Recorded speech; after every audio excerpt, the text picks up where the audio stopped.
बिस्मिल्लाहिर्रहमानिर्रहीम। स्टूडेंट अस्सलाम वालेकुम। डी इलेक्ट्रिकल के लिए प्रिंसिपल ऑफ इलेक्ट्रिकल का lecture 7 chapter number 8 single phase AC circuit.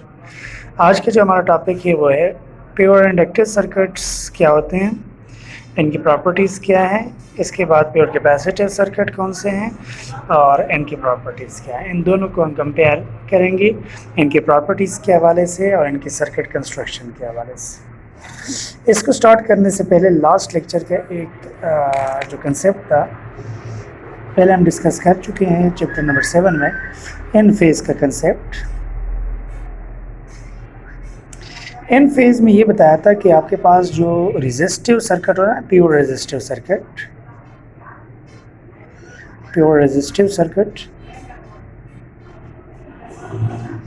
इनमें जो वोल्टेज और करंट का सिग्नल होता है वो आपस में इन फेज होता है। इन फेज का मतलब ये था कि अगर voltage for example along the x axis है तो करंट भी अलोंग द एक्स एक्सिस यहाँ पे आकर करेगा। फॉर एग्जांपल ये वोल्टेज सिग्नल है, ये करंट सिग्नल है, तो ये दोनों इन फेज है, इस तरह आपस में रिलेटेड होता है। अब आउट ऑफ फेज कैसे होता है, 90 डिग्री के डिफरेंस पे कैसे होता है, ये अभी इस आगे जो आने वाला लेक्चर है, इस लेक्चर में लेक्चर नंबर 7 में हम देखेंगे कि इसमें हमारे पास 90 डिग्री का एंगल इसमें भी होता है और 90 डिग्री का इसमें, तो उसको कैसे हम ड्रा करेंगे। तो अब स्टार्ट करते हैं फॉर्मली। ये हमारा आज का टॉपिक है प्योर इंडक्टिव सर्किट।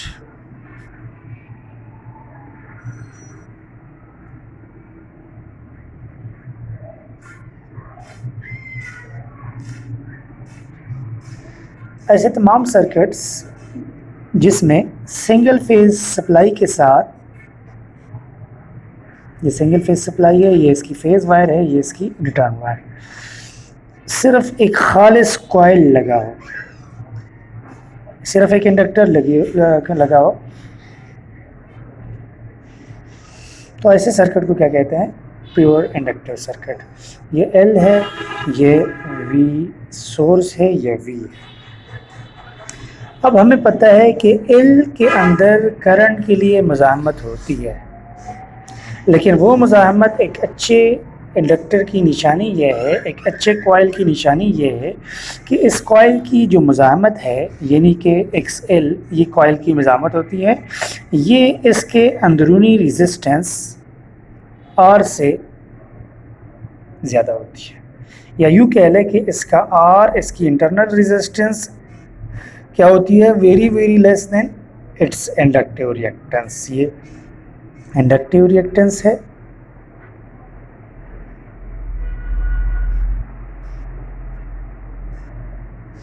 ये ग्रेटर होता है किस चीज़ से, internal resistance of the coils. अब ये क्यों बता रहा हूँ, ये अगर आपके पास किसी कॉइल की प्रॉपर्टी हो तो ऐसे कॉइल को प्योर कॉइल कहते हैं, प्योर इंडक्टर। अगर ये लगा हो किसी सर्किट में तो उसकी प्रॉपर्टी आइडियली ये है, प्रैक्टिकली ये सर्किट एग्जिस्ट नहीं करता। इंटरनल रेजिस्टेंस लाजमी होती है, कम हो सकती है, लेकिन ये कि प्योर इंडक्टिव सर्किट नहीं हो सकता, रेजिस्टेंस लाजमी शामिल होगी। तो ये हम आइडियल एक टॉपिक पढ़ रहे हैं, प्योर इंडक्टिव सर्किट। इसी तरह प्योर कैपेसिटिव सर्किट भी आइडियल टॉपिक है। तो सबसे पहले हम इसका बना करें, ये आपका मॉडल सर्किट है। अब इसमें जो करंट फ्लो करेगा वो हमारे पास क्या होगा, आई। अब आते डिफिनीशन हमने पढ़ ली इसकी कि क्या है, ऐसा इंडक्टिव सर्किट जिसमें सिर्फ, ऐसा सिंगल फेज एसी सर्किट जिसकी सीरीज़ में सिर्फ खालिस कॉइल लगा हो, ऐसे सर्किट को खालिस इंडक्टिव सर्किट कहते हैं।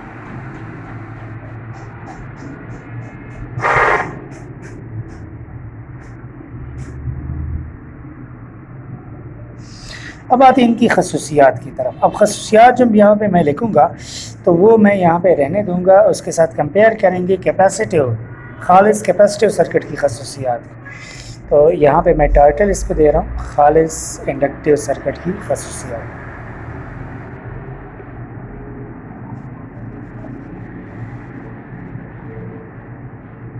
कौन से सर्किट की, एल सर्किट।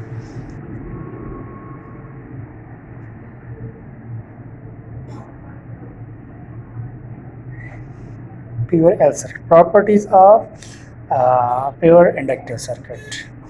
इसमें फर्स्ट प्रॉपर्टी आपको बता रहा हूँ, जिस तरह लास्ट टाइम हम डिस्कस कर चुके थे कि पहली प्रॉपर्टी हमने क्या देखनी है कि इसमें करंट की वैल्यू हमारे पास क्या होती है।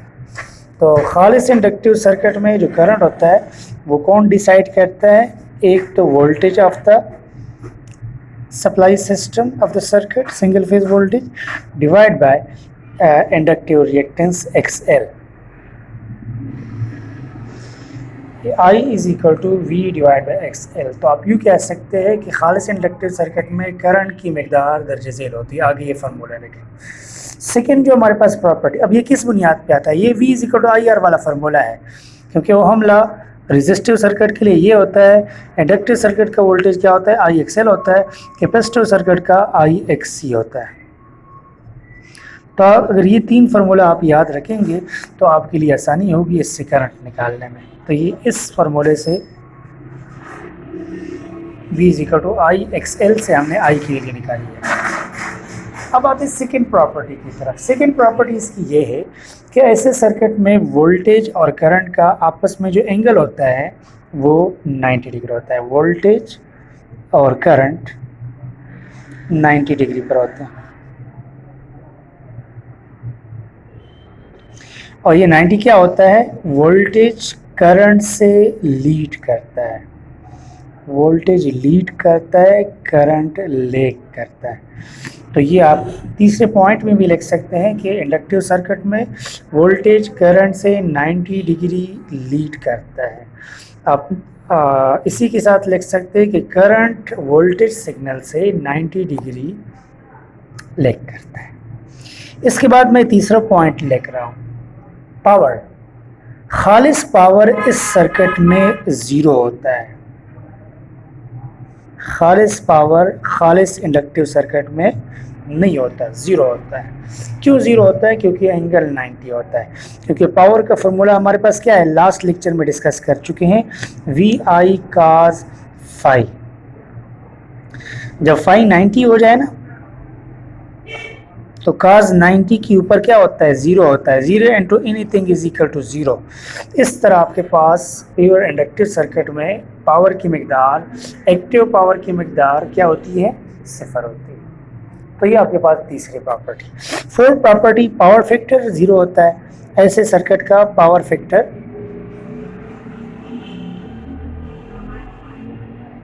सिफर होता है, और वो यहाँ से हम देख चुके हैं कि इसके ज़ीरो होने से ही प्रोडक्ट ज़ीरो हो जाता है। और cos phi क्या है? पावर फैक्टर ही है। तो ये power factor of the inductive circuit क्या होता है? तो ज़ीरो होता है। अब ऐसे सर्किट में जो मुज़ाहमत होती है, पांचवी प्रॉपर्टी मुज़ाहमत, एम्पीडेंस।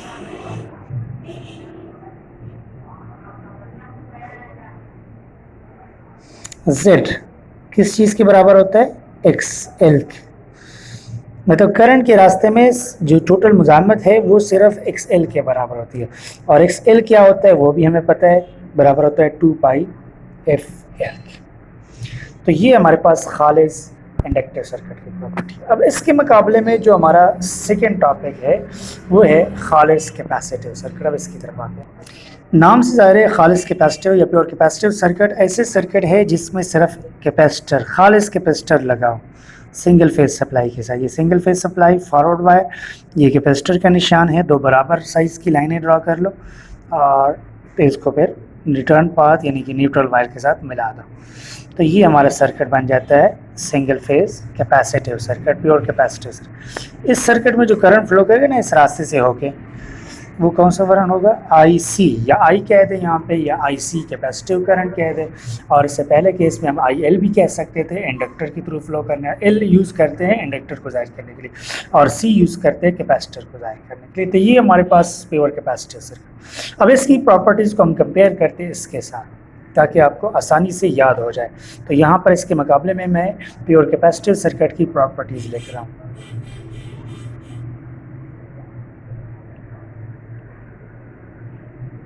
खसूसियात, करेक्टरिस्टिक्स।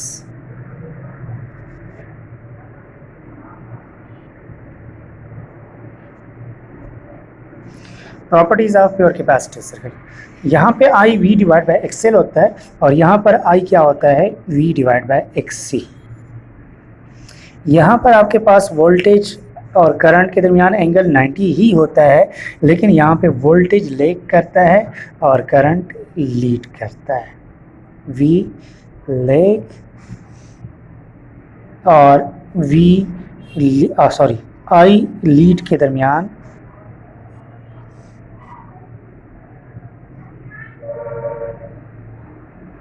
क्या होते हैं आपस में 90 डिग्री होते हैं।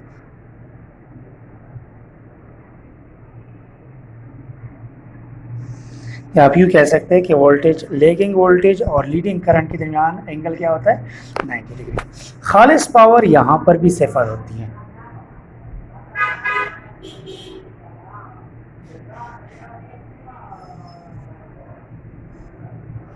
तो यहाँ पे अगर आप -90 लिख ले या cos +90 लिख ले तो दोनों का एक ही मतलब है। यहाँ पे +90 होता है इंडक्टर के केस में, इधर -90 होता है, क्योंकि cos माइनस को जज़ब कर देता है तो cos of -90 is equal to cos +90 is equal to 0। तो आप ये वाला दोबारा लिख सकते हैं, यहाँ पे -90 लिख ले, अगेन cos -90 0 आता है, 0 इंटू वी आई क्या होता है 0 होता है। तो इस वजह से इसका भी खालिस पावर इस सर्किट में नहीं होता, इसको यूज़फुल काम के लिए इस्तेमाल नहीं कर सकते इस सर्किट को। फोर्थ पावर फैक्टर भी इसका 0 होता है, क्योंकि cos ऑफ -90 भी 0 होता है।